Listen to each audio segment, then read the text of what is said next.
Tengo una alegría enorme al poder presentaros a Patrick Drouot. Es una persona que hace muchísimos años escribió un libro así de gordote que se llamaba Sanación Espiritual e Inmortalidad. Aquel momento era el 88, el 89, por ahí. Y yo me atreví a publicarlo en Luciérnaga con el miedo espantoso de que hablábamos de inmortalidad. La Iglesia le había dicho mil y mil veces, pero nadie nos lo creíamos y pensé, pues ahora si este señor tiene elementos de crédito porque es un señor físico, y además es de París, y además ha estudiado en Nueva York y además tiene doctorados en unas universidades americanas, vamos a ver cómo encaja esto. Y para que diera más crédito a la historia, en mi primera edición, en vez de esta especie de nube así, bueno, puse el escáner de un cerebro que en Virginia estaban haciendo unas exploraciones de salidas del alma, salida del cuerpo, como cuando nos pasa como dormimos, pero conseguida a base de experimentos en Virginia, con Robert Monroe. Robert Monroe era amigo de Elizabeth Kubler-Ross, eso es lo que a mí me daba crédito de que la cosa era en serio y era buena gente. El libro hoy en día está agotado, pero me han prometido, y si no me lo van a prometer ahora mismo, que lo reeditarán. ¿Verdad que sí, Alejandro? Vale. Es un libro importantísimo porque el estar fuera del cuerpo es algo que nosotros hacemos cada noche y no lo sabemos, pero lo hacemos cada noche y está comprobado con esos electroencefalogramas. Y entonces es importante en aquel momento que se hablara, hablando de eso hablamos de la inmortalidad del alma, porque el alma vive siempre, sigue viviendo. A mí me perdonáis que sea así de sencilla y rápida, pero es que no sé ni escribirlo ni prepararlo, os digo lo que me dice el corazón. En este momento este señor han pasado como 12 años o 15, ha evolucionado, ha seguido trabajando, ha seguido moviéndose y en este momento ha pasado eso que os insinué esta mañana. Jung llamaba sincronicidad. Cuando una cosa pasa aquí y allá y en otro lado y en Australia y en Norteamérica, dices, bueno, ¿qué me están queriendo decir? ¿Qué pasa que todos llevan al mismo punto? Una convergencia de estudios. Por eso, cuando yo le convoqué, era porque Aurora me dijo, ¿y por qué no llamas a Patrick Drouot? Digo, pues llama a Patrick Drouot por probarlo. Y me dijo que sí. Él tenía afecto a Barcelona y le hacía ilusión venir. Digo, pues vale. ¿Y cuál es tu mensaje? Patapam. La salud integral o la inteligencia integral que había publicado Grups 62 sin yo saberlo. Total, que esas coincidencias es lo que eso es lo que... Yo estaba en una feria de Body, Mind and Spirit en Londres y estaba con un señor que ni recuerdo quién es y alguien le preguntó, ¿cuándo empezará la nueva era? Y él respondió, cuando empecemos a funcionar con más de los 5 sentidos que hacemos ahora. Cuando damos crédito a nuestra intuición, cuando demos crédito a nuestras premoniciones, cuando demos crédito a las coincidencias, entonces conseguiremos que empiece la nueva era. Eso me lo decían hace más de 12 años, lo recuerdo perfectamente bien, porque fue una definición tan clara que no... Bueno, la oí y ahora me sirve. Entonces, el momento de las coincidencias ha llegado y paso la palabra, 2 palabritas a Aurora, a quien pedí que os explicara su experiencia. Aurora. Hola, buenas tardes. ¿Cómo sabéis? Por abajo la tecla. Eso. Bueno, primero me vais a disculpar porque estar delante de 300 guerreros de las Termópilas impone. Os felicito por estar aquí y doy las gracias a Pilar por haber tenido la osadía durante tanto tiempo. Un segundo, en menos de un segundo, todo ese tiempo. Ella hablaba de 12 años y yo recuerdo 18. Puede ser. Sí. Y cuando conocí a Patrick Drouot, yo acababa de resucitar literalmente porque me había estrellado contra un camión y eran los restos del naufragio. Y además volvía habiendo estado en el otro lado y muy enfadada con el otro lado porque me había devuelto. Je vais bien sûr remercier chaleureusement et profondément Pilar, et puis chacune et chacun d'entre vous. Mais je voudrais remercier Aurora pour ce témoignage. C'est un beau prénom parce que Aurora, c'est l'aurore, c'est l'aube du matin. Dans les traditions algonquines, les Indiens forestiers canadiens, c'est à l'aube que se produisent les visions. Et c'est drôle parce que il y a peu de temps, je donnais un cours et je me suis rappelé d'Aurore. Je me rappelais plus de son prénom, mais je me suis rappelé de ce moment où cette jeune femme qui était à moitié paralysée dans un feu m'a pris la main et m'a dit en gros emmène-moi. Et j'avais vu comment elle marchait avec ses béquilles, elle marchait lentement. Et si vous voulez, j'ai eu une seconde d'hésitation. Et tout à coup, quelque chose est descendu en moi et j'ai dit c'est le moment. Je peux l'emmener, elle peut le faire. Et elle était, je crois qu'elle m'a communiqué, si vous voulez, sa certitude qu'elle pouvait réellement marcher sur le feu. C'est un peu une histoire, l'histoire de la marche sur le feu, parce que on va dire, j'ai commencé ma vie comme un technicien. J'ai commencé ma vie comme un mécanicien. Voilà, Pilar a expliqué que j'avais une formation scientifique. Je suis diplômé de l'Université Columbia à New York. Mais, si vous voulez, j'ai eu une vision très, très mécaniste de tout ça. Et donc, lorsque, si vous voulez, ma conscience a commencé à changer, j'ai suivi un certain nombre d'enseignements, dont un enseignement avec un soufi marocain, qui m'a non seulement enseigné la marche sur le feu, mais qui m'a donné la passation. Vous savez, dans la tradition védique, on dit c'est Shaktipat. Le gourou donne le don du gourou. Et lui, il a donné le don de la marche sur le feu. Et donc, une année, eh bien, Aurore est venue donc en France, et elle a fait cette marche sur le feu. Et je dois dire, Aurore, je t'ai jamais oublié. Il y a des gens, si vous voulez, il y a des choses, des gens, des événements, comme Pilar, je l'ai jamais oublié. Ça fait plus de 15 ans, je crois, une quinzaine d'années qu'on s'est pas vu. Et puis Pilar a eu la bonté de m'inviter à ce colloque. Alors bien sûr, la réponse c'était oui immédiatement. Parce que bon, elle savait plus trop ce que je faisais. J'ai écrit d'autres livres. On a beaucoup voyagé. Nous avons vécu, ma femme et moi, au Brésil pendant 6-7 ans. Enfin, on y a vécu 6-7 mois par an. On a aussi fait beaucoup de choses en Polynésie, dans le Pacifique Sud.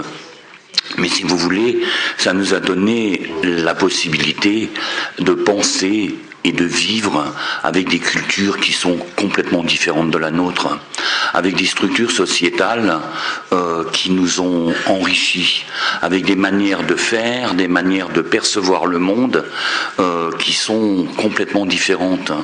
On a passé du temps en Amazonie.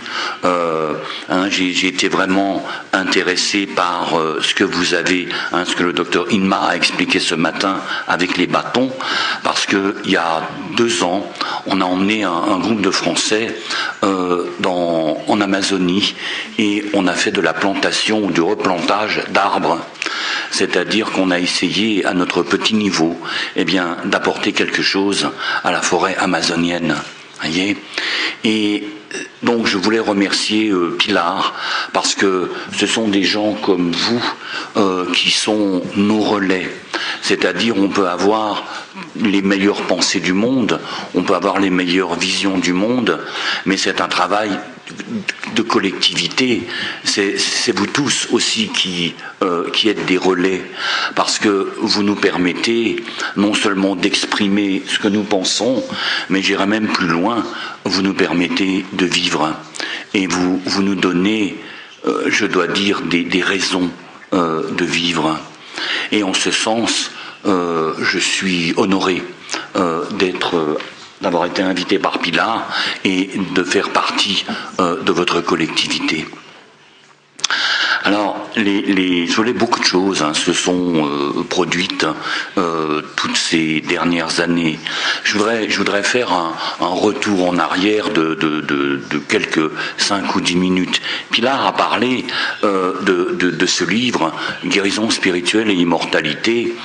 Et c'est vrai qu'on m'a souvent posé, enfin pas souvent, mais à certains moments, on m'a posé la question, on m'a dit, vous êtes vraiment physicien? Are you really a physicist?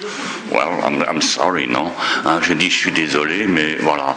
Parce que vous comprenez, un physicien, c'est quelqu'un de sérieux, c'est quelqu'un de pragmatique, c'est quelqu'un de rationnel. Et moi, je parlais de choses subjectives qui n'existaient pas. Mais si vous voulez, sans entrer dans les détails, Erwin Laszlo, et pour qui j'ai la plus grande admiration, a exprimé des choses. Et je vous expliquerai tout à l'heure à quel niveau se situe sa logique et sa vision. Mais si vous voulez, j'avais besoin, en fait, de changer d'existence. J'ai commencé ma vie dans le monde professionnel, après mes études américaines. Je suis revenu en France 2 ans.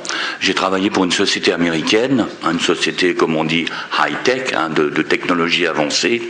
Et j'ai été vice-président recherche et développement pour l'Amérique du Nord, d'une société française, d'une multinationale de 30 000 personnes.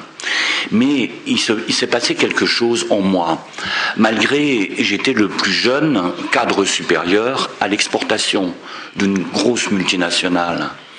Et malgré, si vous voulez, ces succès matériels, ma vie affective était comblée, ma vie professionnelle était comblée, je conjuguais le verbe avoir sous toutes ses formes. J'ai une Chevrolet Impala, j'ai une voiture, j'ai un appartement, j'ai ceci, j'ai une carte American Express de la société, etc. Et j'étais pas heureux. Et je me rappelle qu'il y a des moments, je rentrais de mon bureau, j'avais un appartement à Manhattan à l'époque, et j'avais mon bureau de l'autre côté du Washington Bridge. J'avais comme un trou dans ma poitrine, et je me disais, mais qu'est-ce que j'ai ? Qu'est-ce que j'ai ? Et donc j'analysais logiquement ma vie, ma carrière, mes patrons en France, et j'arrivais pas à trouver. Et des années plus tard, quand j'ai commencé cette quête, j'ai commencé à me remplir, et je me suis rendu compte que j'étais comme vide et j'étais comme mort à l'intérieur. Et je me suis rendu compte que ce qui a commencé à me rendre vivant, c'était une vision spirituelle, non seulement de l'être humain, mais de l'univers. Et en ce sens, si vous voulez, j'ai commencé à construire un pont d'une manière bien modeste entre science et spiritualité. Si vous voulez, pourquoi je suis entré là-dedans, j'ai été l'un des rares physiciens à parler effectivement de choses qui sentent le soufre, puisque j'ai étudié le phénomène des vies antérieures et de la réincarnation. Pourquoi ? Parce que j'ai passé une thèse de doctorat sur la nature du temps.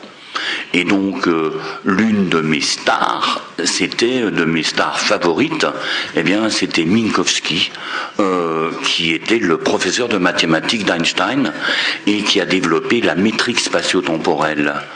Ce matin, ça m'a fait plaisir quand vous avez montré tous ces physiciens qui étaient là. Il y avait aussi Langevin, avec le paradoxe des jumeaux de Langevin. Bref, si vous voulez, depuis que je suis enfant, je suis hanté par le temps. Pourquoi ? Je ne sais pas. Et donc, aux États-Unis, j'avais entendu parler du mouvement du développement du potentiel humain qui est né à Palo Alto à la fin des années 60, avec, si vous voulez, tous les outils qui vont se développer dans le monde occidental et qui vont permettre une croissance de l'être humain. Et j'ai entendu parler à ce moment-là de psychanalystes qui travaillaient sur le phénomène des vies antérieures.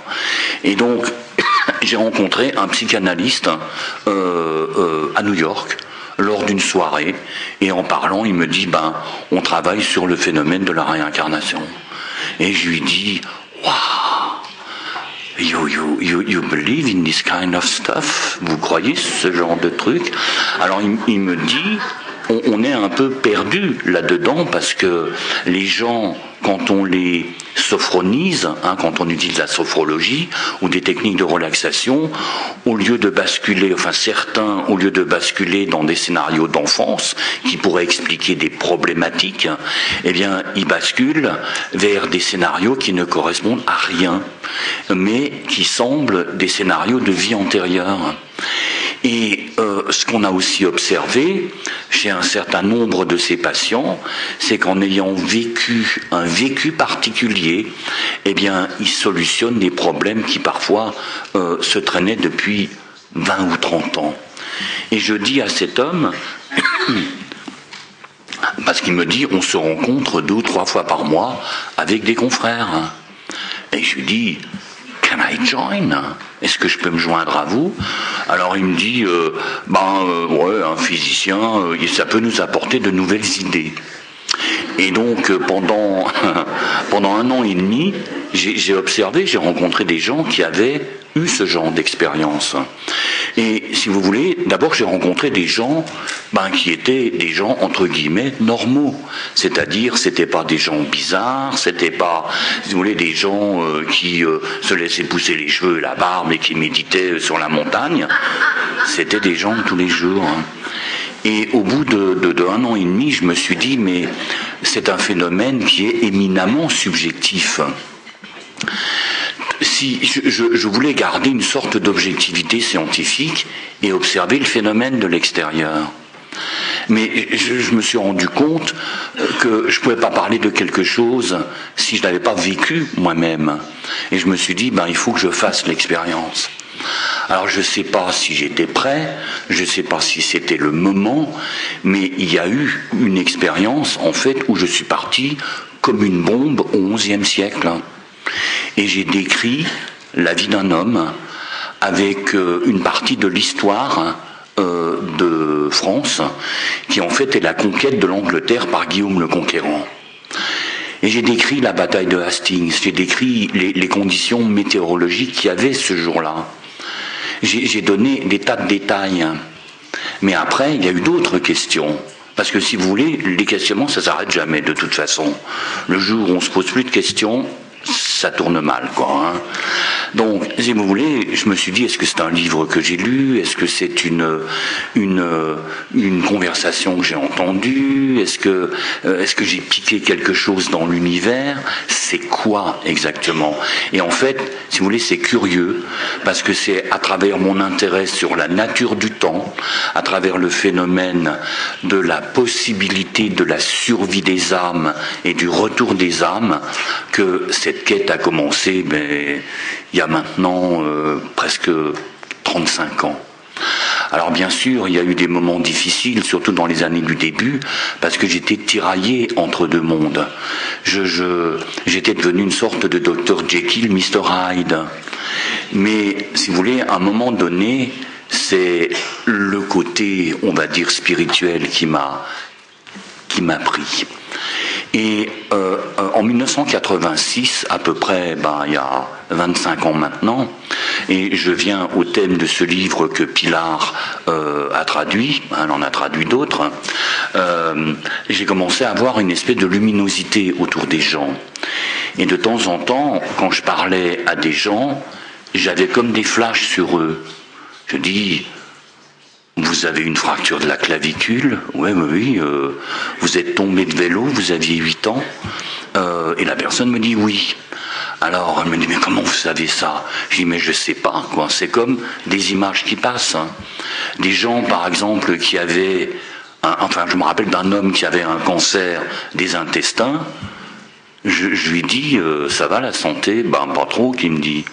Et en fait, j'avais vu comme des morceaux entiers de son existence qui m'avaient fait comprendre pourquoi il s'était généré un cancer. Et donc, si vous voulez, le phénomène a augmenté, quoi. Mais je savais pas quoi faire avec tout ça. Et pendant 4 ans, j'ai été cobaye dans un laboratoire qui travaillait pour le Pentagone, qui est en fait le The Monroe Institute, parce qu'il y a une partie du Monroe qui travaillait pour l'armée. Et ça, je l'ai découvert des années après. Et donc, si vous voulez, pendant 4 ans, plusieurs fois par an, ils m'ont mis des électrodes dans la tête pour voir comment mon cerveau fonctionnait quand j'avais ces phénomènes de clairvoyance, de médiumnité, etc. Donc j'ai appris beaucoup de choses sur les fonctionnements anormaux du cerveau. Mais il y a une chose, si vous voulez, qui a été très importante, c'est que non seulement il y avait une synchronisation des 2 hémisphères cérébraux, mais mon cerveau montait à une fréquence qui était humainement impossible. Si vous voulez, très rapidement, vous savez que depuis les années 30, les neurophysiologistes savent mesurer votre activité cérébrale, et la mienne bien sûr. Et donc, si vous voulez, ils ont classifié l'activité cérébrale en 4 stades, en 4 types de fonctionnement. Bêta, alpha, θ et delta. Donc ça va de 20-25 Hz ou cycles par seconde à 0,5. Pourquoi 0,5? Parce que 0 c'est la mort cérébrale. Si par exemple vous avez un problème d'épilepsie, vos rythmes cérébraux peuvent monter à 30-35 Hz. Donc le spécialiste va dire bon là il y a un problème, etc. Mais mon cerveau il montait à 60 Hz.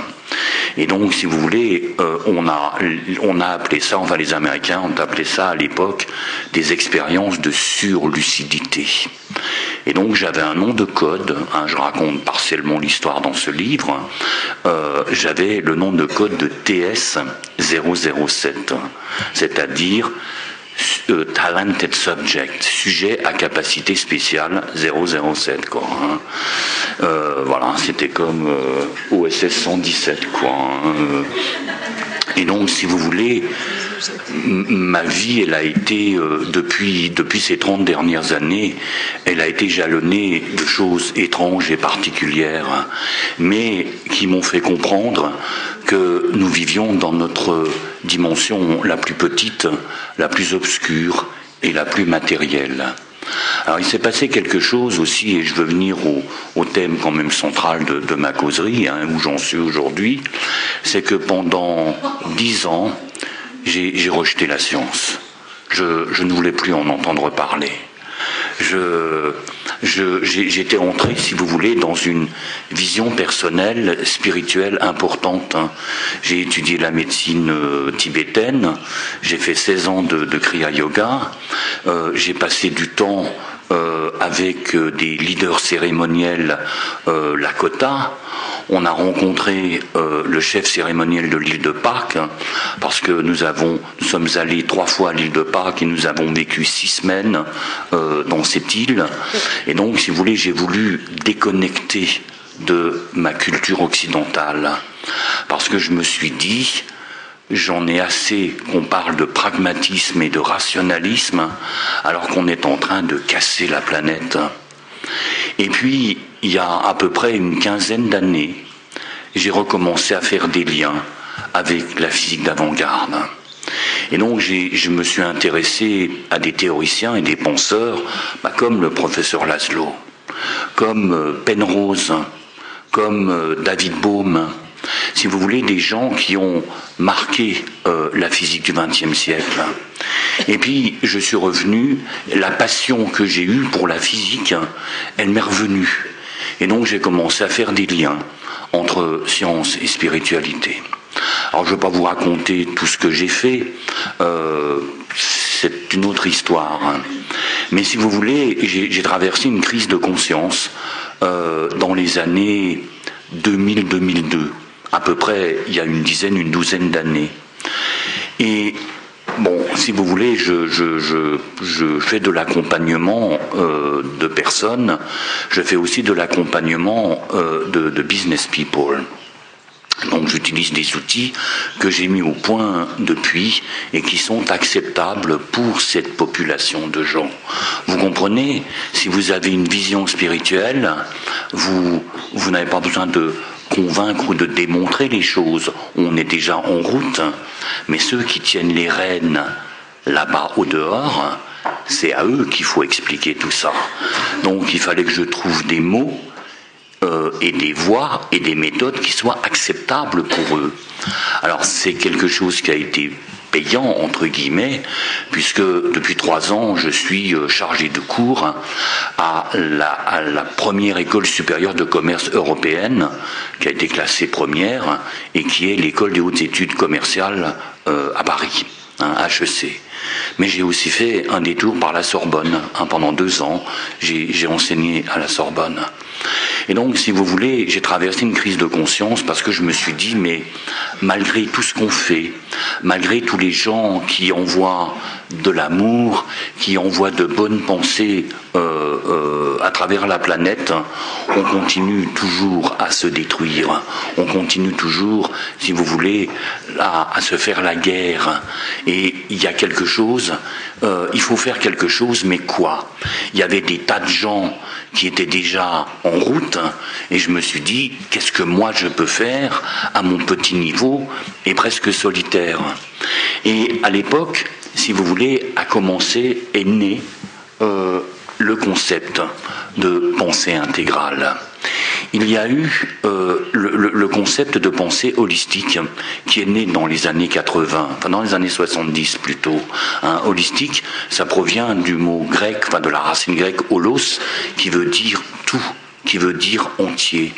C'est aussi, si vous voulez, cette approche holistique qui a permis l'éclosion de nouveaux outils dans le monde du management, dans le monde de la science, dans, par exemple, encore quelque chose dont le professeur Laszlo a parlé ce matin, qui est la théorie générale des systèmes.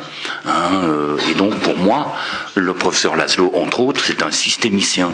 Et donc, on va voir ce que ça veut dire. Et si vous voulez, il y a eu une étude qui a été faite à l'époque, en 2003 ou 2004 en France, une étude sur l'évolution du cancer ces 20 dernières années. Et donc, le ministère de la Santé française a étudié l'évolution de 24 types de cancers. Et donc, l'étude a révélé qu'il y avait 5 cancers qui étaient en diminution, mais qu'il y en avait 19 qui étaient en augmentation. Et si vous voulez, ils ont fait 2 colonnes, la colonne homme et une colonne femme. Et donc, ils se sont rendus compte que le premier cancer le plus important, c'est chez l'homme, c'est le cancer de la prostate. Et il a augmenté de pratiquement 300%. Et le cancer du sein, qui est le premier cancer chez la femme, c'était 230 ou 240%. C'était des chiffres énormes. Et donc l'article, c'est un article scientifique qui a été très bien rédigé. Ils ont dit, voilà, les causes, on les connaît, c'est des causes multifactorielles. C'est le code génétique, une prédisposition, une erreur dans un gène de l'ADN. Ça peut être mauvaise alimentation, l'alcool, le tabagisme, une mauvaise hygiène de vie, un stress trop important, des séries de chocs répétitifs dans l'existence, mais les chiffres sont tellement énormes qu'il doit y avoir autre chose, mais on ne sait pas quoi. Le deuxième déclic, je faisais l'accompagnement d'une femme qui est députée à la CEE à Bruxelles. Et donc, elle me dit un jour, vous savez, Patrick, on est vraiment dans la misère. On va de Bruxelles à Strasbourg, on fait réunion sur réunion, on fait venir des experts américains qu'on paye des fortunes, mais tous les réseaux sont tendus à se rompre.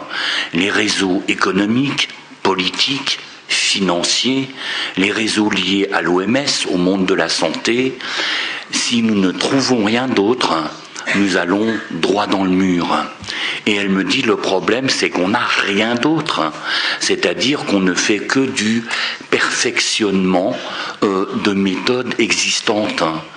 Et donc, elle me dit, ce qu'il nous faudrait, it's a kind of quantum jump, comme vous dites, un saut quantique, mais on ne sait pas comment le faire.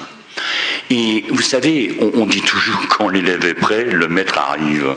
Alors je ne sais pas si j'étais prêt, mais il y a eu plusieurs modèles qui sont entrés dans mon existence. Et donc j'ai commencé, si vous voulez, à penser intégrale. Donc je donne un cours sur la pensée intégrale et sur l'approche intégrale des problèmes qu'une entreprise peut traverser, qu'un cadre dirigeant, un président de société ou des vice-présidents ou autres peuvent traverser. Aussi, si vous voulez, ce que j'ai voulu faire, et c'était quelque chose d'audacieux, c'était de créer un système d'analyse qui soit applicable dans n'importe quel domaine. Les philosophes parlent de philosophie, les scientifiques parlent de science, les avocats parlent de droit, les ingénieurs parlent d'engineering. Il fallait que je trouve une espèce de cartographie, si vous voulez, qui soit applicable dans n'importe quel domaine. Et donc ça a été le début de la pensée intégrale. Et donc d'où ce livre qui a été publié il y a 2 ans maintenant, enfin il y a 1 an et demi en France, qui s'appelle La révolution de la pensée intégrale. Alors c'est vrai que ça n'a pas été évident de le donner à mon éditeur. Il m'a dit, parce qu'on se tutoie, je le connais depuis 25 ans. Il me dit, t'es sûr de ton coup?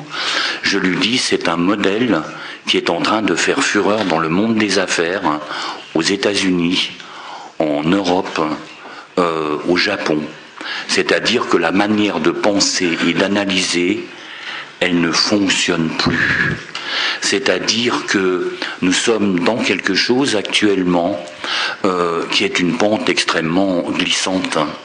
Alors j'ai aussi aimé ce que vous avez exprimé ce matin, lorsque vous avez dit, c'est lorsqu'un système devient chaotique que en y mettant éventuellement quelques ingrédients ou quelques problématiques supplémentaires, eh bien ce système, soit il s'effondre, ou soit il fait un quantum jump. Vous savez l'histoire de la bifurcation dont vous avez parlé ce matin et dont Annie Marquier a parlé, voyez.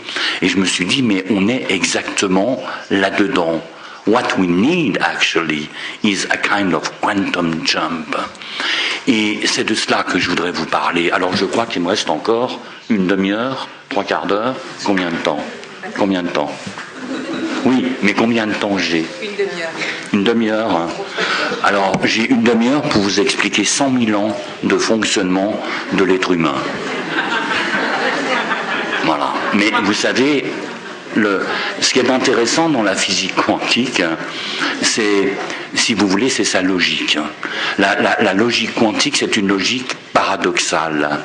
Mais, si vous voulez, ce qui est aussi intéressant, c'est que depuis ces 20 dernières années, c'est un système qui a été vulgarisé et donc accessible au plus grand nombre de personnes.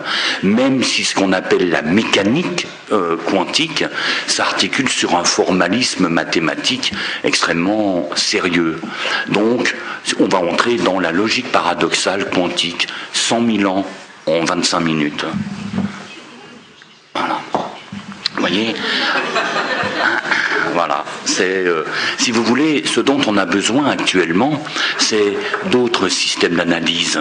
C'est l'accès à de nouveaux paliers de la pensée humaine.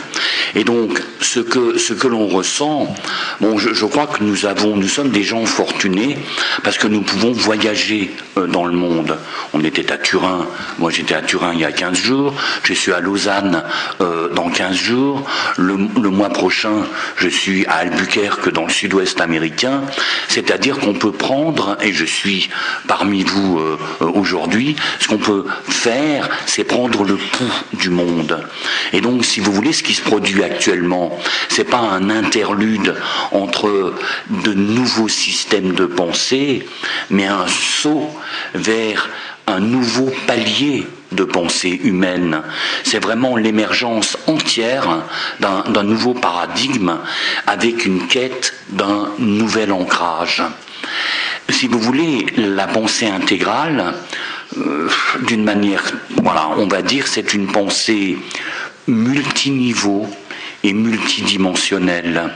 Et donc elle va chercher, si vous voulez, son origine dans les tréfonds de la logique de l'être humain, ces 100 derniers milliers d'années. Voyez ?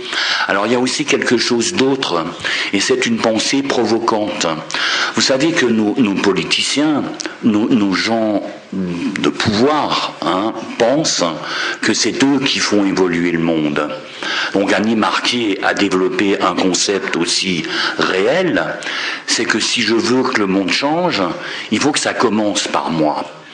Et il faut que ça commence par nous.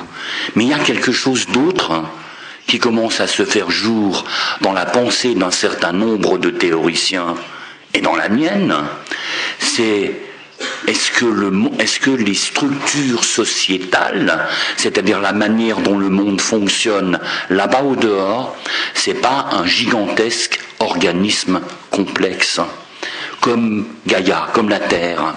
C'est-à-dire que les structures sociétales, là-bas au dehors, le monde dans lequel on vit, notre manière de fonctionner, la manière de percevoir le monde, eh bien, c'est quelque chose qui est une intelligence propre.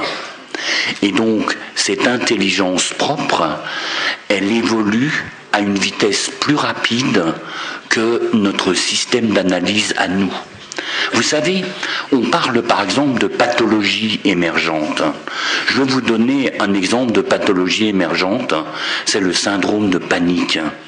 Alors comme je connais bien le Brésil, j'ai beaucoup d'amis là-bas, j'ai rencontré un homme dont j'ai été l'ami, je dis j'ai été parce que malheureusement il est décédé, c'était le ministre de la Santé du Brésil.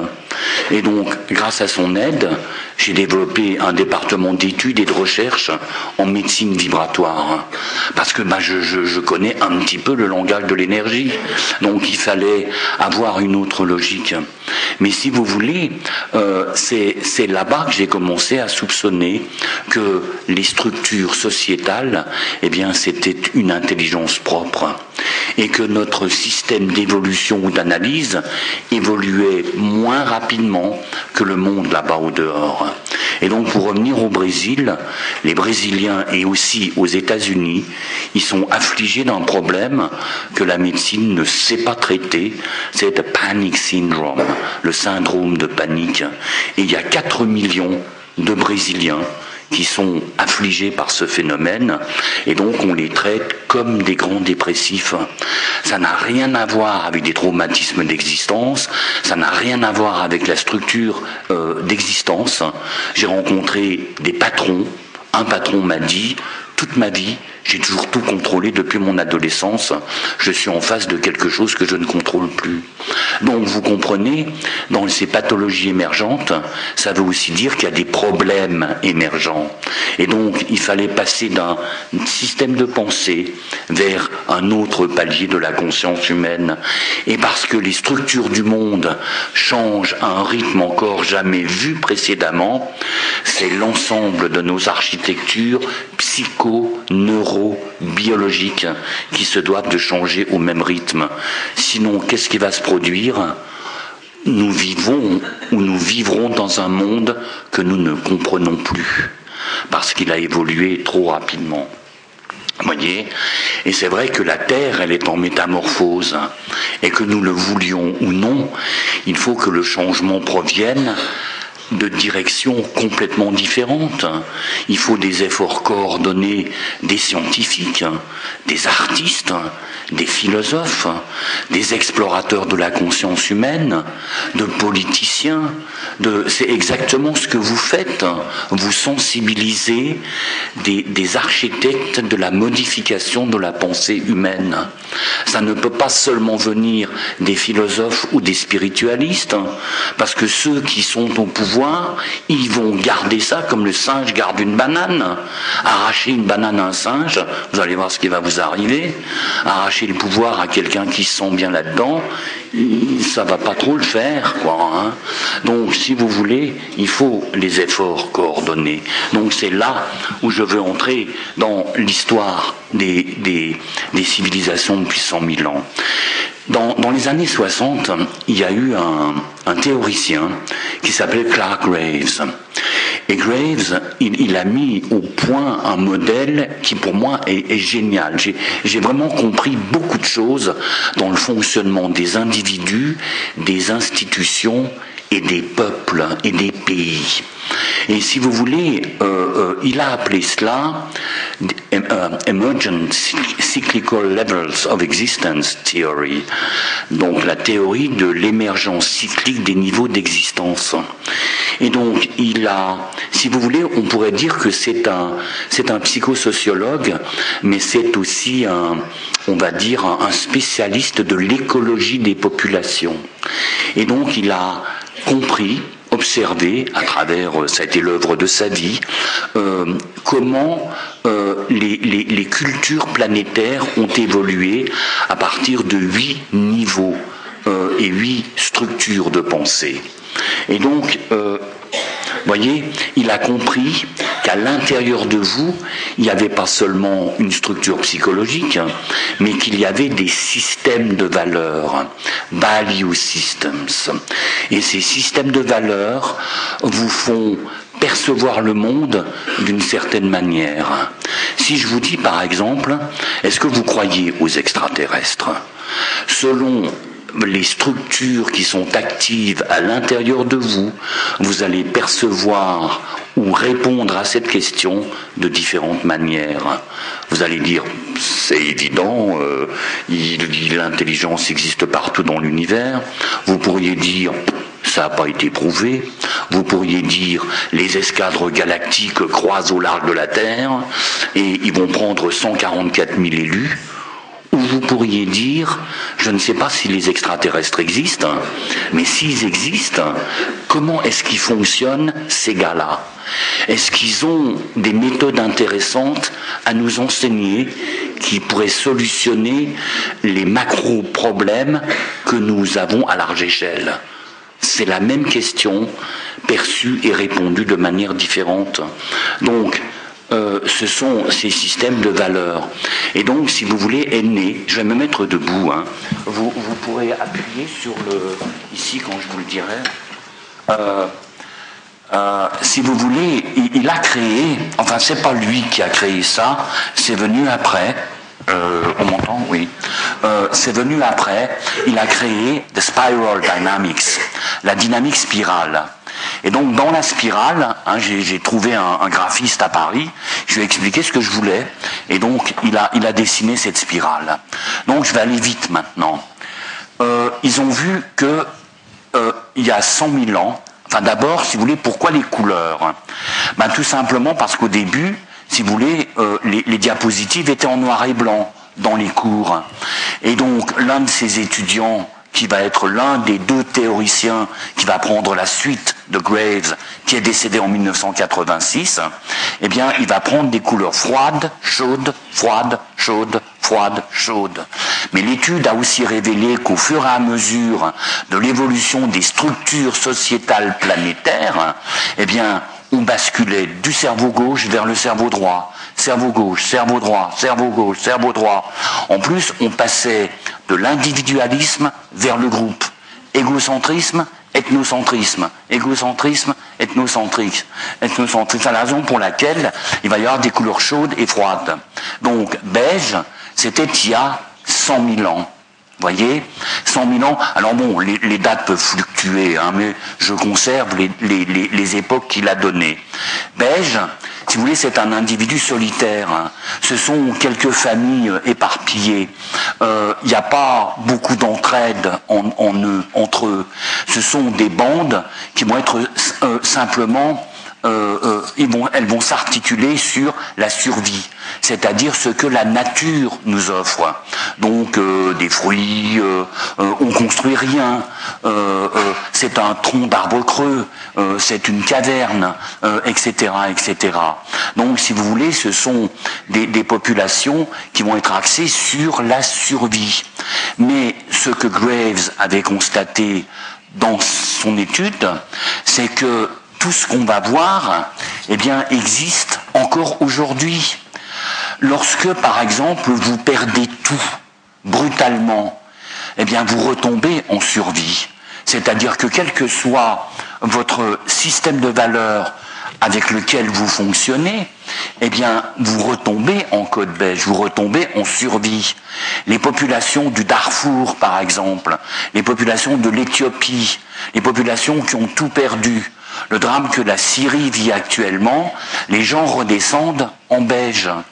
Mais il y a aussi un côté positif, c'est que si vous avez quelques éléments de structure beige en vous, si un drame vous arrive, vous allez avoir l'énergie de survivre à ce drame.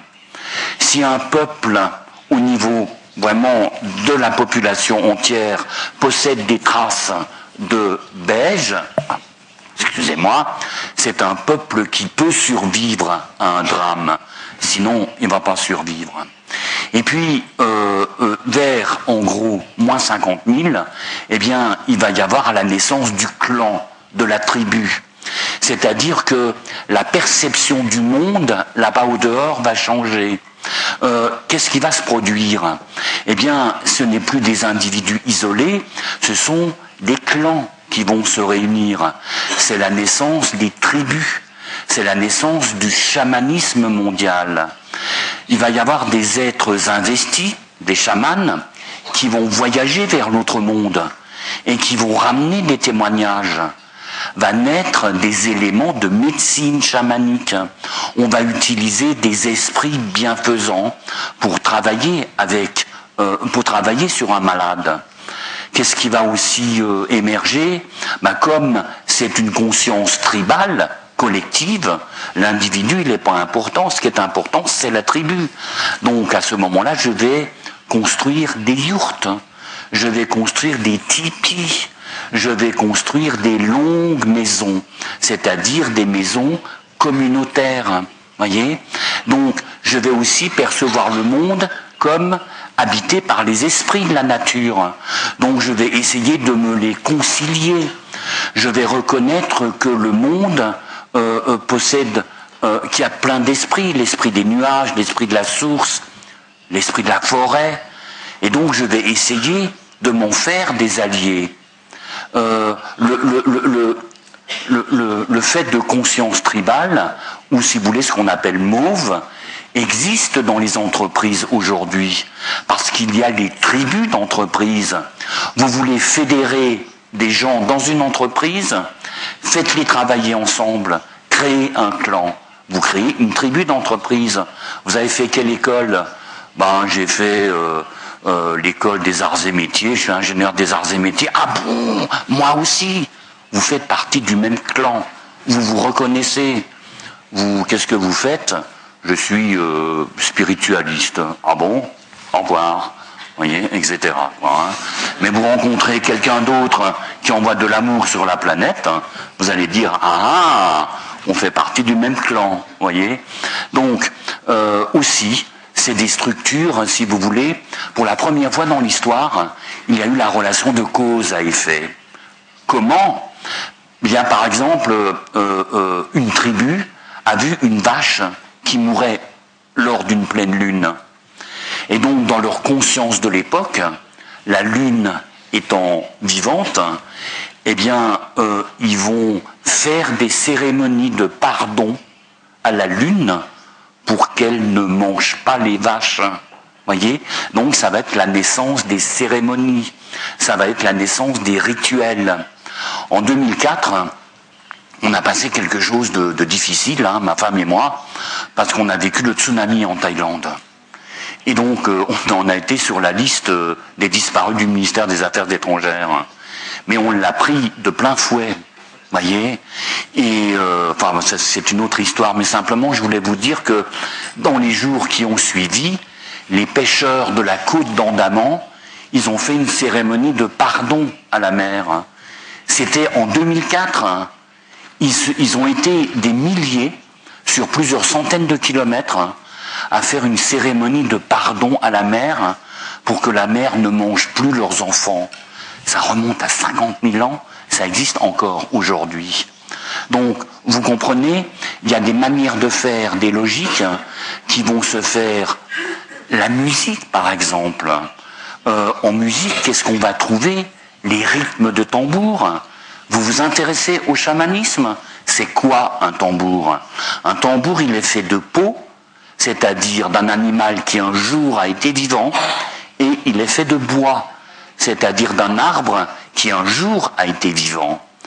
Lorsque vous fabriquez un tambour, et lorsque vous frappez les rythmes de tambour, vous redonnez vie à l'animal, vous redonnez vie à l'arbre. C'est la conscience chamanique.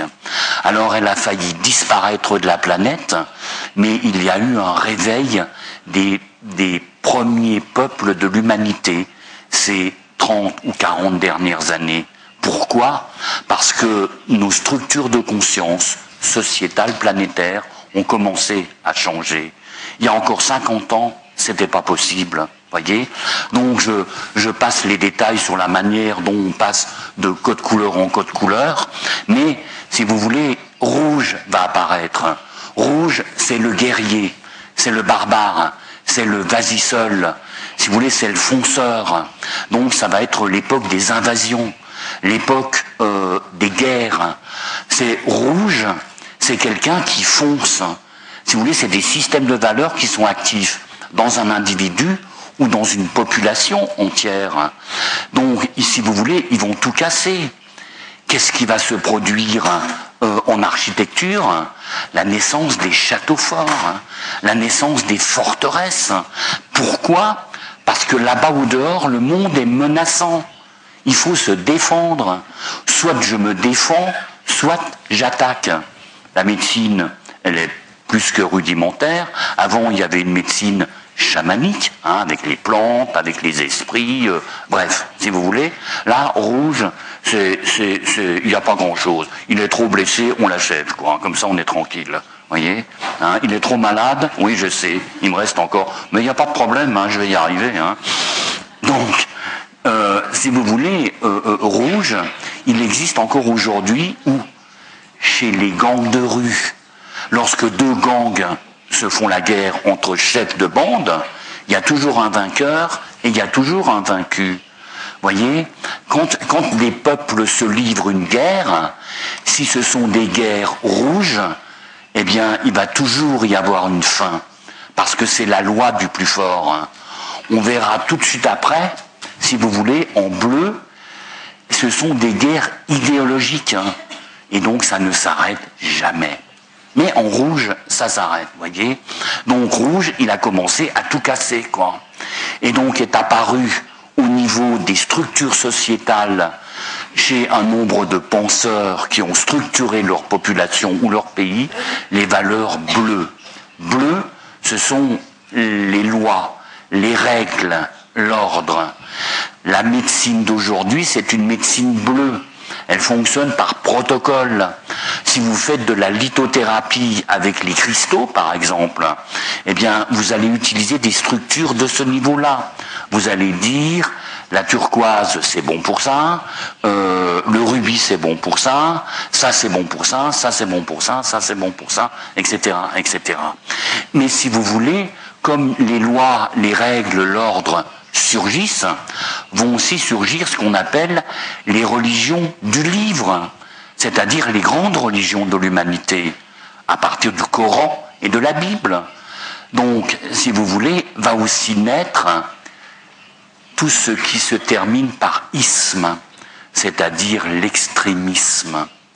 Donc, si vous voulez, il y a un côté zélote, fanatique dans cette structure. Mais quand c'est une version saine, c'est une version, si vous voulez, qui permet de vivre dans un monde ordonné, dans un monde qui est organisé. Alors, je suppose que ça doit être à peu près comme ça chez vous en Espagne, mais la France est encore un pays, si vous voulez, qui fonctionne sur des structures bleues. Dans les entreprises, c'est le manuel d'entreprise. Vous suivez un protocole de chimiothérapie, si vous en avez un, et si vous dites à votre médecin « je voudrais arrêter », il va dire « non, c'est le protocole, il faut encore le faire pendant 5 ans ». Voyez, il se pose pas de questions. Voyez, bleu, c'est quoi en musique? Eh bien, c'est la musique classique, mais c'est aussi l'éclosion des chants patriotiques. Vous comprenez? Donc, si vous voulez, c'est la vision de l'immanent, quoi. Il y a quelque chose qui, si vous voulez, qui est au-dessus de nous, qui est invisible, c'est le bon Dieu. Donc, si vous avez une forte caractéristique bleue, et si un jour vous tombez malade, vous allez dire, c'est la volonté de Dieu. C'est-à-dire, vous ne combattez pas, quoi. Et donc, ou alors, le prêtre va vous dire, prie plus fort et peut-être que tu vas guérir. Et donc, si tu pries pas assez fort, ben tu guéris pas, quoi. Voilà. Voyez. Donc, vous comprenez, à chaque niveau, on va changer la manière de faire. Les sociétés, les compagnies américaines des années 70 et 80 fonctionnaient à ce niveau-là. Ils avaient tous la même coupe de cheveux, la même cravate de l'entreprise, et puis le même blazer. Voyez, ils fonctionnaient tous de la même manière. On peut pas, on n'est pas des hippies quand même. Donc on va toujours s'habiller de la même manière que les autres. Voyez. Maintenant, bleu, si vous voulez, va évoluer aussi. Il va évoluer dans quoi? Eh bien, par exemple, c'est l'apparition de la chevalerie. C'est l'apparition du code d'honneur. Je te donne ma parole. You can count on me. Si vous avez un ami, si vous voulez, qui est dans cette structure, c'est quelqu'un en qui vous pouvez faire confiance. You can count on me if you have any problem. Tu vois, etc. Donc, si vous voulez, ce sont les structures qui sont encore largement répandues aujourd'hui. Essayez de faire changer d'avis un inspecteur des impôts. You cannot. Il va vous dire, chez nous, on fait comme ça. C'est aussi l'ethnocentrisme. Un jour, j'ai fait une émission, j'étais sur un plateau télé en France, et je parlais de la médecine spirit au Brésil. Et donc, cet ancien ministre de la Santé, le Ronaldo Gazola, il a créé dans une aile d'un hôpital de Rio, une aile où il travaille qu'en médecine spirit. C'est-à-dire que vous avez 2 médiums qui sont des fonctionnaires du ministère de la Santé, ils sont payés comme une infirmière ou un médecin, ils sont incorporés par des esprits de l'astral et ils soignent des malades. Alors j'ai dit ça, enfin d'une manière un peu plus ronde sur le plateau de télé, quoi. Et le médecin sur le plateau m'a dit « Ouais, mais ça c'est le Brésil, ici on est en France. » Vous comprenez, c'est des structures ethnocentriques. Chez nous, on fait comme ça. Il n'y a pas réellement de grande vision. C'est aussi une structure, si vous voulez, je l'ai dit, ce sont des structures qui sont aussi basées sur l'entraide, mais à condition que vous fassiez partie du même système de croyance, du même milieu, sinon ça ne va pas. Donc ensuite est apparu quelque chose dans lequel on est malheureusement partiellement coincé là-dedans, c'est Orange. Orange, c'est la science. Si vous voulez, il y a des choses quand même que la science a faites. Jusqu'au XVIIe siècle, si vous voulez, il y avait les superstitions du Moyen-Âge. L'ancienne connaissance initiatique égyptienne, elle avait disparu. L'ancienne connaissance initiatique grecque, elle avait disparu. Vous voyez, il restait plus rien. Donc on était tombé dans des formes de superstition, quoi. Mais si vous voulez, la logique scientifique qui va naître dans les années 1700 va permettre de comprendre le monde. Mais qu'est-ce qui se passe au niveau des structures sociétales ou d'un individu? C'est que là-bas au dehors, c'est un monde d'opportunités. Il y a de l'argent à se faire. Alors d'un côté, ça a permis de mieux comprendre le monde sous ses divers aspects visibles, mais si vous voulez, la science dite orange, elle a cassé la planète. Pourquoi? Parce que pour Orange, c'est quelque chose d'inanimé là-bas au dehors. Lorsqu'un patron, par exemple, va délocaliser, il n'en a rien à faire si ça pose des problèmes aux employés, à des cadres qui vont aller travailler je ne sais où en Chine, au niveau des familles ou de la scolarité des enfants, il regarde des barèmes. Là, en médecine, c'est une médecine technologique. Voyez, donc par exemple, les gens vont faire confiance à la médecine. Est-ce que vous avez déjà rencontré un petit professeur? Non, jamais. Tout le monde va voir un grand professeur. Vous avez un problème, vous allez voir le grand gastro-entérologue. Vous n'allez pas voir un petit professeur, ça n'existe pas, quoi. Hein. Donc, si vous voulez, c'est vraiment la croyance que la science peut tout solutionner. Et donc, c'est là où ça va commencer à coincer, voyez.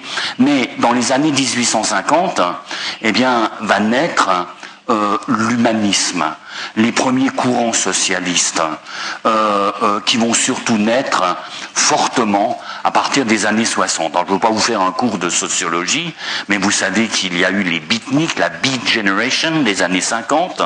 Hein, il y a eu la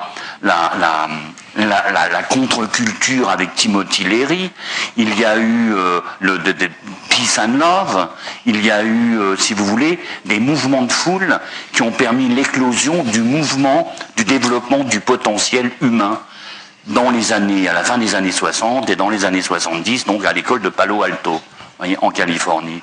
Ça a permis de commencer à comprendre que nous étions autre chose, et surtout ça nous a permis de recommencer, comme il y a 50 000 ans, le voyage intérieur.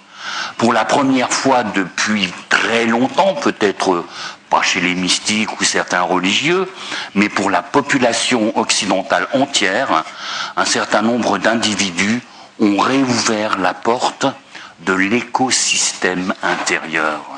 C'est-à-dire que moi je préfère parler d'écosystème intérieur parce que le terme, si vous voulez, il est un petit peu plus vaste que dire structure psychologique, ce qui n'est pas faux non plus, ceci dit, hein, voyez.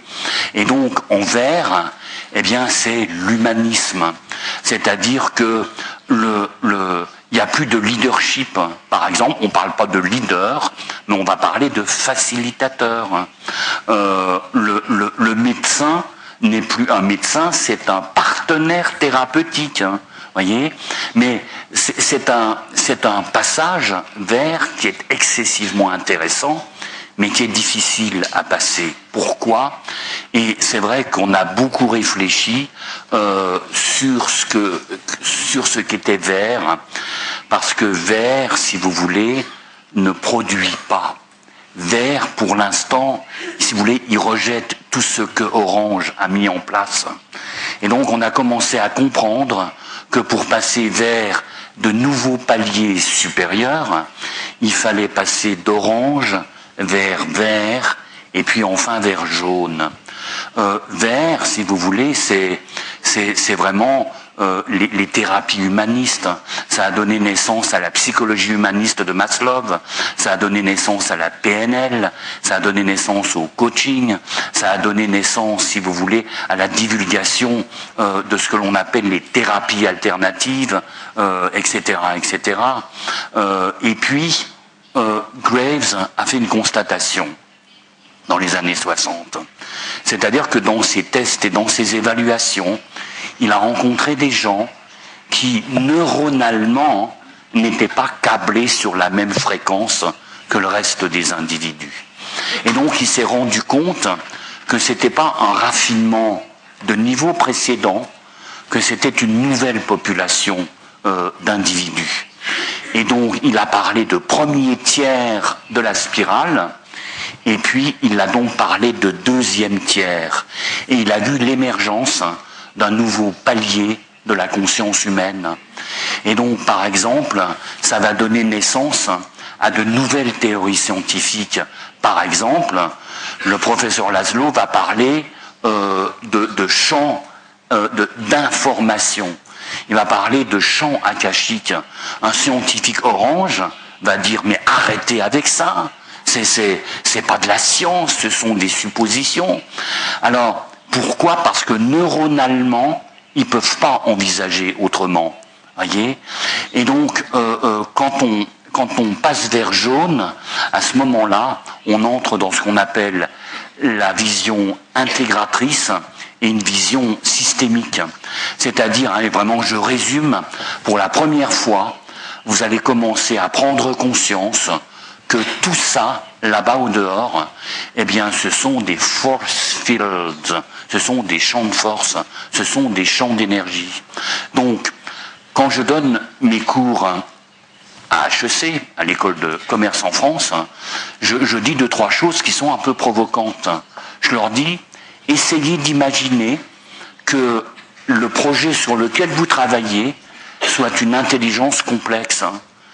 Donnez-lui de l'espace pour que votre projet, comme une intelligence, puisse se développer et essayez de créer un partenariat avec l'intelligence de ce projet. Voyez ? Et c'est quelque chose que je fais travailler les gens comme ça. Vous voyez, je leur dis, là-bas au dehors, tout est intelligent, même quelque chose d'inanimé, même un concept. Vous avez une pathologie, parlez à l'intelligence de la pathologie. Elle va vous expliquer comment elle s'est créée et elle va vous donner des outils pour éventuellement la faire évoluer, c'est-à-dire la transmuter en lumière. Vous comprenez ? Jaune, c'est le premier niveau où vous commencez à fonctionner avec des systèmes d'intelligence collective.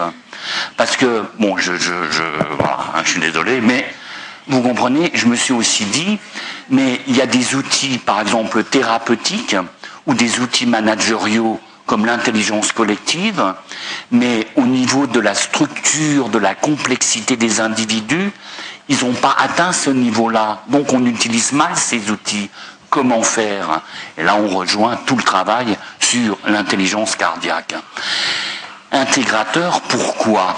Parce que vous allez être capable d'intégrer dans votre champ de connaissances des concepts qui sont complètement étrangers à votre culture. Par exemple, une année, on avait organisé un voyage dans un camp d'Indiens algonquins dans le Grand Nord québécois, enfin dans le Grand Nord canadien. Et on a donc vécu, si vous voulez, loin de tout, dans des tipis pendant 10 jours. Donc à 300 km à la ronde, il n'y avait pas d'électricité, il n'y avait rien, on a vécu comme avant. Et il y avait le directeur général de la communication de l'électricité de France. Et donc, à un moment donné, je dis à ce gars-là, tu t'intéresses aux cultures indiennes? Il me dit, oui, mais surtout je viens pour voir comment ces gens-là s'articulent entre eux quand il y a des problèmes, parce que ça me donne des idées pour mes équipes d'électriciens qui travaillent en haute montagne. C'est-à-dire qu'il a été chercher dans une culture différente des éléments qu'il a amenés dans son entreprise. Voyez? Et donc ça, c'est le côté intégrateur. Si vous voulez, la vision systémique, elle va permettre l'apparition de la théorie générale des systèmes. Donc je vais encore faire un exercice parmi d'autres au groupe d'étudiants. Alors je leur demande de se mettre debout et de marcher dans la pièce. Alors bon, ils sont pas 500, hein, ils sont une trentaine. Enfin, dans cette classe-là. Hein. Et donc, je leur dis, vous allez choisir 2 personnes que vous allez observer sans arrêt. Mais ces 2 personnes ne savent pas que vous les avez choisies. Et à aucun moment, il faut que vous ne les perdiez de vue. Donc, il faut que vous vous déplaciez. C'est l'un des principes de la théorie générale des systèmes, le changement de perspective. Et c'est-à-dire que les gens sont obligés de se déplacer pour continuer à voir les 2 autres qui ne savent pas qu'ils sont observés. Et vous ne savez pas qui vous observe. Et à un moment donné, c'est un balai de particules, quoi, qui sont interconnectées. L'interconnexion ou l'intrication quantique dont Erwin Laszlo a parlé ce matin va commencer à se magnifier à ce niveau-là, voyez. Et donc vous allez vous rendre compte que tout est vivant. À partir des années 80, il y a eu une autre architecture neuronale, si vous voulez, qui est apparue, qui est turquoise. Donc il y a très très peu de penseurs turquoises. On en a parlé avec ma femme parce qu'elle elle connaît bien le modèle, on l'a travaillé, on l'a étudié. J'ai fait une formation avec les deux théoriciens d'origine, deux Américains, Beck et Cowan. Alors pour moi, techniquement et dans le langage spiral, vous êtes en phase de sortie de jaune et vous êtes dans la phase d'entrée de turquoise. C'est-à-dire qu'un penseur turquoise, eh bien, il va être capable de voir les champs d'énergie, si vous voulez, les interconnexions entre toutes choses, mieux que jaune encore. Mais il va surtout être quelqu'un qui va exceller dans la gestion des paradoxes. Par exemple, aux États-Unis, comment permettre l'accès au système de santé pour tout le monde sans augmenter les coûts de santé.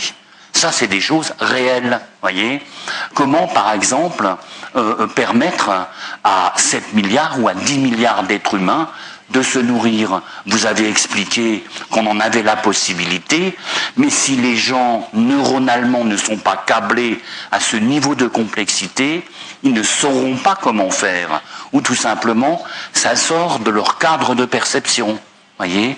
Et puis, commence à naître, il y a à peu près une quinzaine d'années, Corail, qui est l'intégralisme extraplanétaire. Donc vous allez déplacer votre centre de gravité de perception vers des horizons de plus en plus vastes. Jusqu'au XVIe siècle, la Terre, elle était plate, c'était le centre de l'univers. Copernic, il va jeter un pavé dans la mare, dans sa paroisse à Cracovie, et donc il va expliquer que la Terre est ronde. Qu'est-ce qui s'est passé?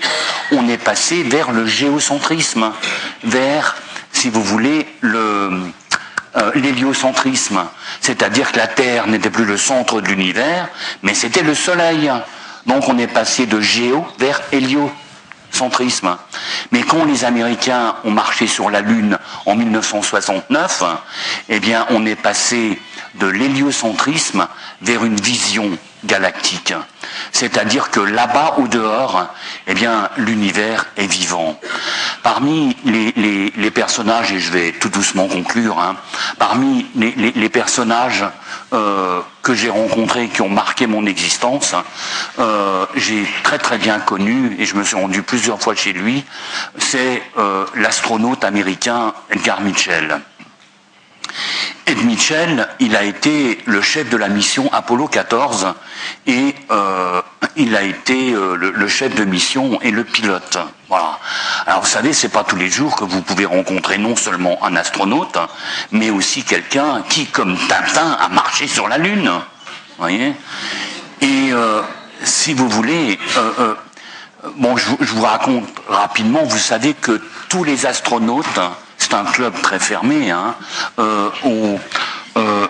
vers 1995, ils étaient à peu près 243 ou 245. Donc c'est un club fermé, mais lui-même m'a dit, tous ceux qui sont allés sur la Lune et qui en sont revenus, leur vie a changé. Il y en a un qui est devenu un fondamentaliste chrétien, il y en a un autre qui a sombré dans l'alcoolisme, je ne dirais pas qui, hein. Lui, il a divorcé, il s'est marié avec une professeure de yoga, il a commencé à faire du yoga, voyez. Edgar Mitchell, c'est un contre-amiral de l'US Navy. Il a 2 doctorats, un en astronautique et un en aéronautique. Mais il me dit, quand j'étais à 100 000 kilomètres de la Terre, j'ai su que c'était vivant là-bas au dehors. Quand j'ai vu la Terre posée comme une goutte bleue sur le velours noir de l'espace, j'ai su qu'elle était vivante.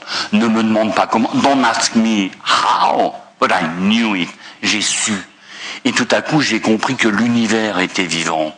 Et de là-haut, j'ai aussi vu qu'il n'y avait pas de frontières, qu'il n'y avait pas de gardiens, qu'il n'y avait pas de mirador.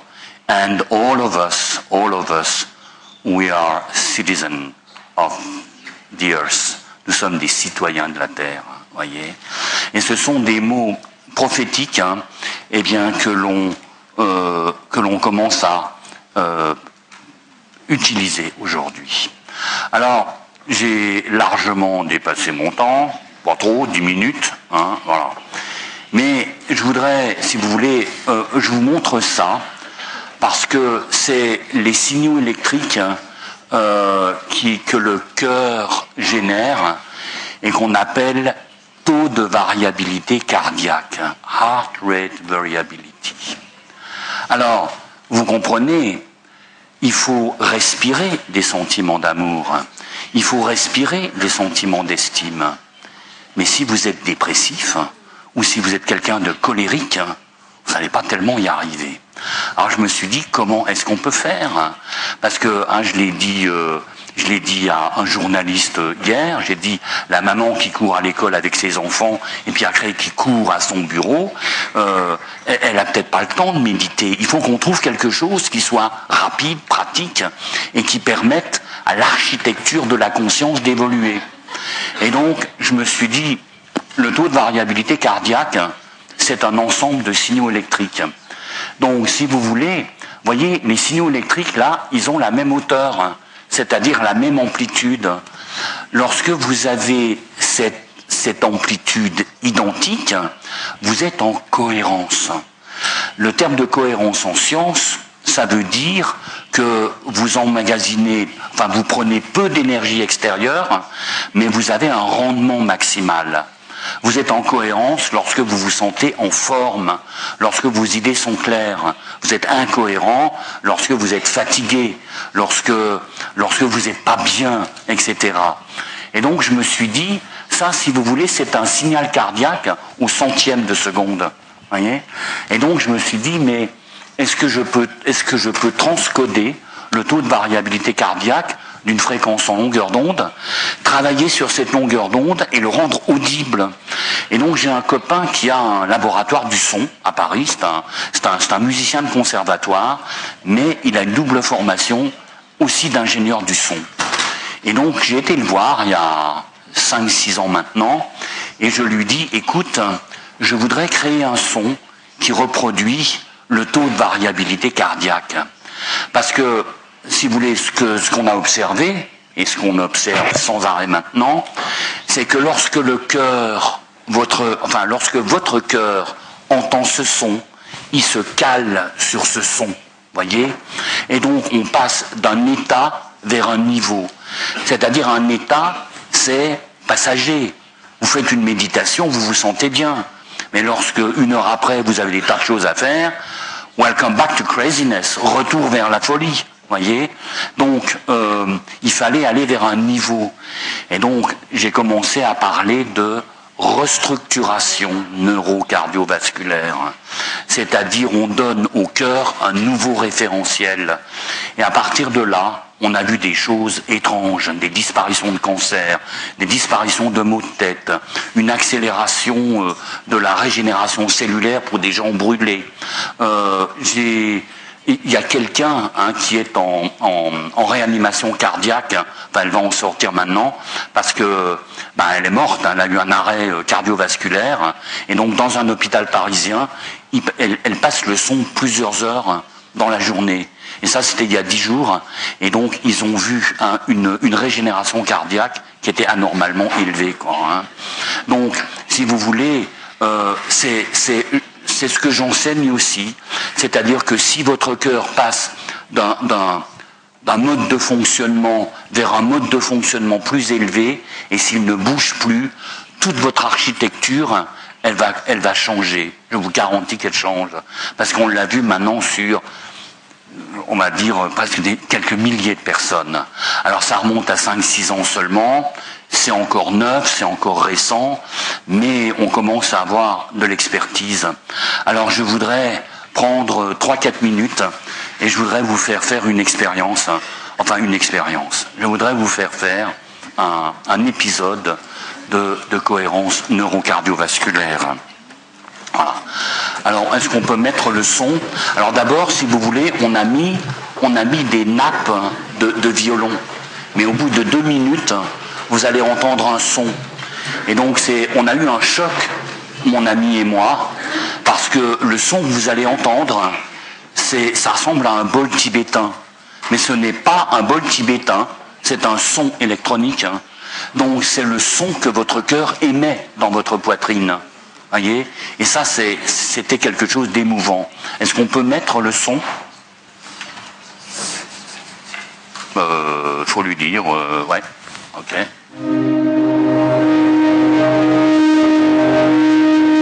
Voilà, alors si vous voulez, je voudrais que vous trouviez une position confortable sur votre chaise. Voilà, que vous fermiez les yeux quelques instants. Et je voudrais que comme une fantaisie mentale, que vous basculiez votre centre d'attention de votre tête vers votre cœur. Ce cœur qui aime, ce cœur qui pense, ce cœur qui vit, ce cœur qui prend des décisions. Que vous imaginez que vous respirez à travers le cœur, le son que vous avez commencé à entendre et surtout le son que vous allez entendre maintenant. Alors, je vais rester silencieux.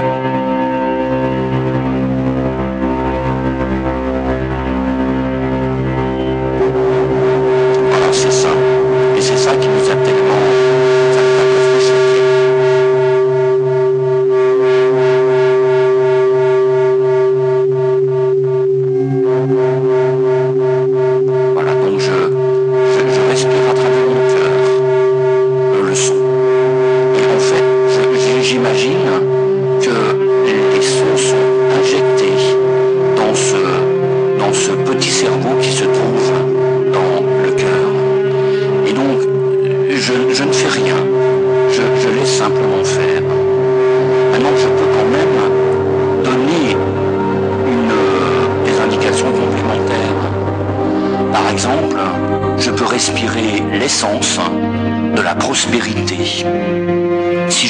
de vitalité, je respire l'essence ou l'énergie de la vitalité. Vous voyez, je respire la force, je respire la bonté.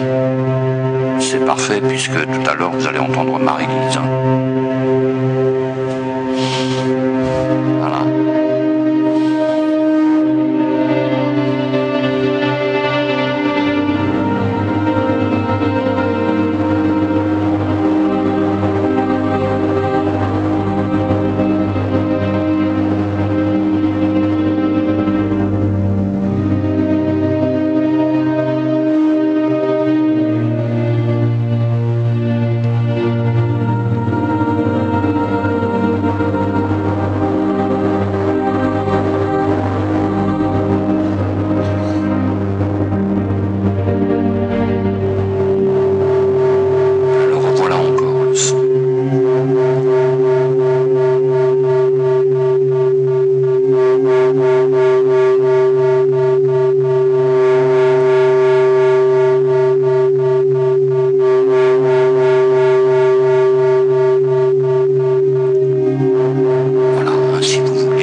simplement compter jusqu'à 5.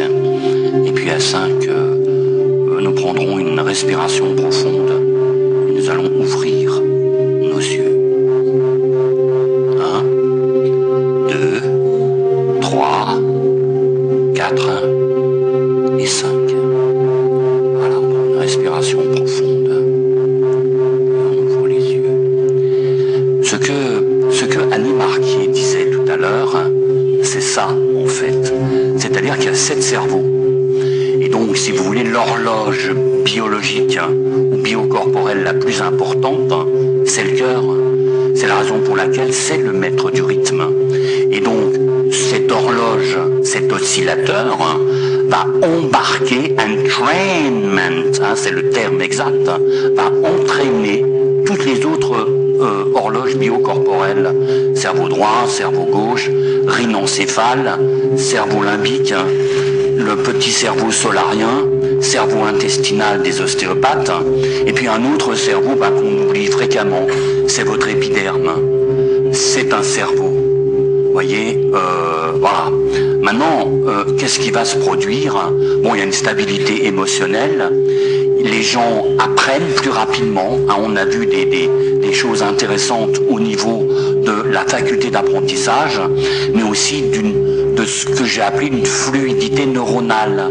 Par exemple, je suis en train d'introduire ces techniques-là, alors curieusement pas en France, mais au comité olympique Rio 2016, parce que je connais le président du comité olympique, et donc je le fais travailler là-dessus, entre autres, voyez. Et puis aussi, l'intérieur de votre corps, si vous voulez, devient lumineux, avec les biophotons de pop, c'est-à-dire qu'il y a un phénomène de photoréparation qui se produit à l'intérieur de votre corps. Donc je ne veux pas entrer là-dedans parce que c'est autre chose, c'est la pratique de cardiosmose. Donc qu'est-ce qui se passe? C'est vous passez comme une parabole, vous voyez, vous allez de là, la branche gauche, vous descendez, vous faites un certain nombre de choses, bon, il faudrait que j'explique, vous remontez, et à ce moment-là, vous arrivez à ce que j'ai appelé la macrovision temporelle. C'est-à-dire, je fais travailler les étudiants et les gens qui viennent, qui me font le plaisir de venir me voir, sur des outils et des logiques en provenance d'un futur à potentiel maximal. Et ça marche, hein. Friends. Voilà. Vous voyez, alors ça, je vais le passer. Vous voyez, voilà. Vous voyez.